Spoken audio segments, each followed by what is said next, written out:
Hello CC friends, and welcome to week 3 upside down image. You're gonna need some paper. You could use cardstock, you could use just regular printer paper, you can use a black crayon, a pen, a marker, whatever you have. So let's get started. First, let's just take some images of things you may have and let's look at them upside down. Here's a popular book of Piggy and Gerald. And so when we look at it, it's like, well, what shapes do we see? So there may be a slight glare on this, but it's like when we first start looking at Piggy, we can see just some rectangles right here with like a little V on there. And then we kind of see an oval, then we see a circle, we see triangles. It's basically just our oils from our first week. And then maybe another triangle, and we just kind of start adding these layers together. Another oval, dots right there. And then before we know it, we've drawn Piggy. But looking at it upside down, we can kind of trick our brain and look at it more as shapes. So look at an image. Can you see the circles? Can you see the straight lines, angled lines? So what's an upside down drawing? Well, it's an upside down drawing is a technique where we try to draw the image that's in front of us upside down. I had this as an assignment in college, and I was really intimidated with the picture at first, but when I took it, turned it upside down, then my brain could kind of unpack it in a different way. So in the Grammar of Art, we spend a lot of time working on the left side of brain. In this section of fine arts, what we're doing today with the upside down drawing, we're spending time exercising that right side of the brain. And the purpose of taking a picture that we know or a drawing and turning it upside down is to prevent our left brain from taking over. So by turning the picture upside down, we can kind of resist that and we can begin to think and focus on what we're drawing and not what we think we see. So here's Curious George. This page I don't even really have to turn upside down because he's rolling around right here. But I'm like, okay, brain, let's slide over here. When I look at this, let's say I wanted to draw Curious George, then I say, well, first I kind of see like this oval right here. I see another oval right here, some curved lines. Got some small rectangles on there that kind of come out. Again, we're saying brain, we're looking for shapes. We're not looking for toes and facial features. This looks like a U right here. See that? This looks like a rainbow right here. So we're telling our heads to look for the shapes and not for, oh, I'm gonna draw a monkey, okay? So that's what we're doing today. There's different ways you can do this. If you wanna do the Piggy and Gerald, I had a video from last year with cycle 2 I posted for the upside down drawing, and I revealed it step by step. You can also just look at the whole image to begin with, so there's not like a wrong way to do it.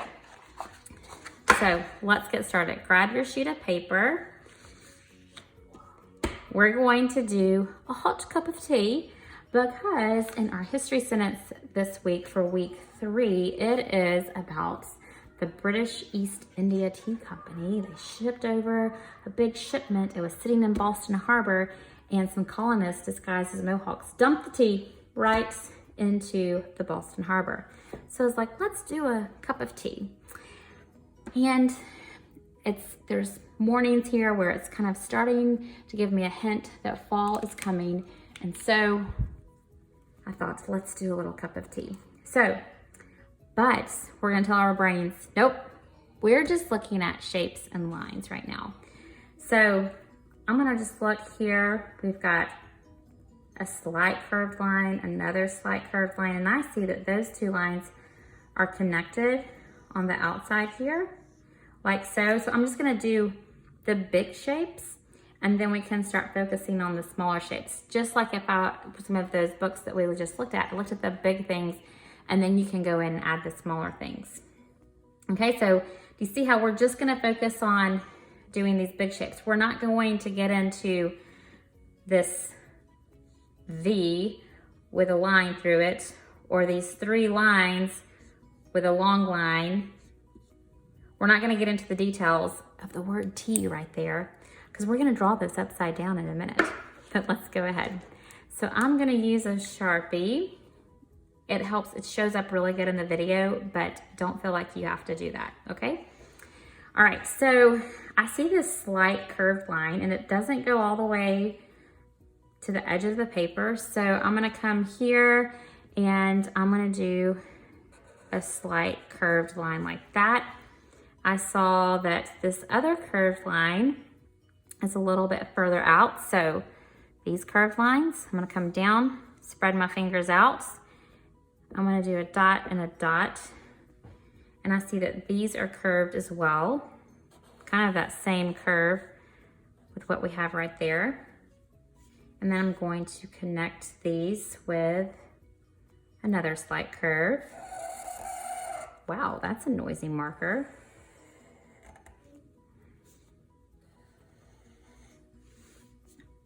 Okay, I see that these points here are connected right there.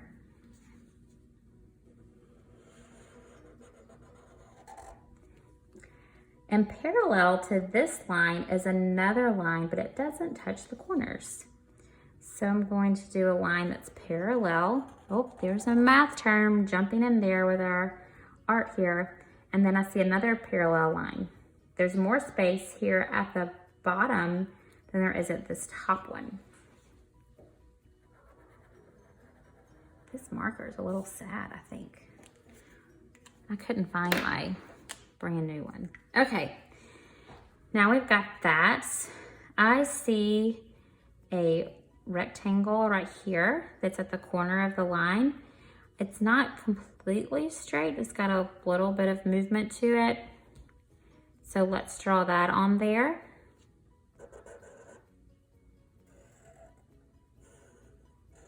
So there's my rectangle. I see 2 dots. And then this curved line that's coming up.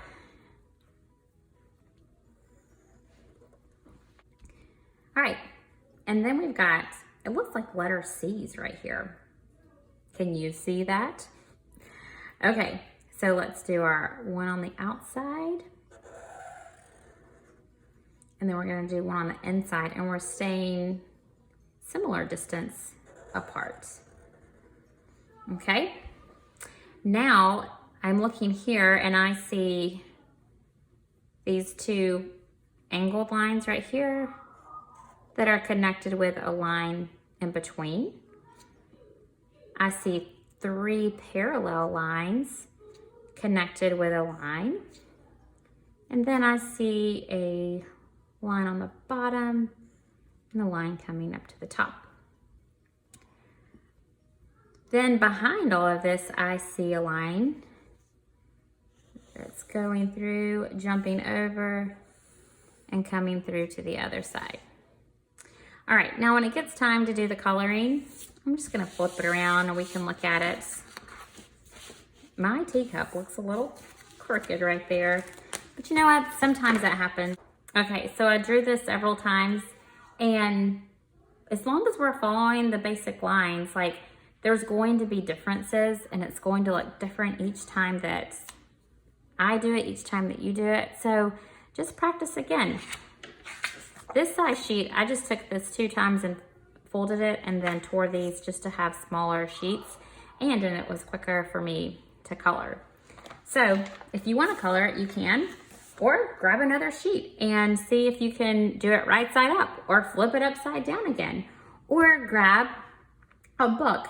You could start by practicing with a sheet protector and lay it on top and kind of get those lines down that you see, and then trying it on a sheet of paper. Okay, so let's color it real quick.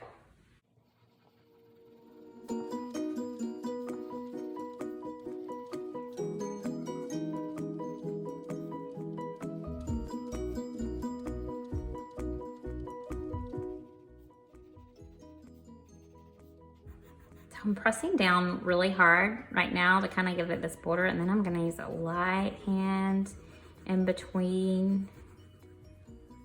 So using different pressures, you can get different tints of the color, like that. So you can decorate your mug, your little spot of tea, any way that you would like to. And hey, create several of them. These would be fun to then turn over and like write a little note to somebody and send it in the mail or put it in neighbor's mailbox. So enjoy drawing your cup of tea upside down and start looking for other things that are around and really seeing, you know what?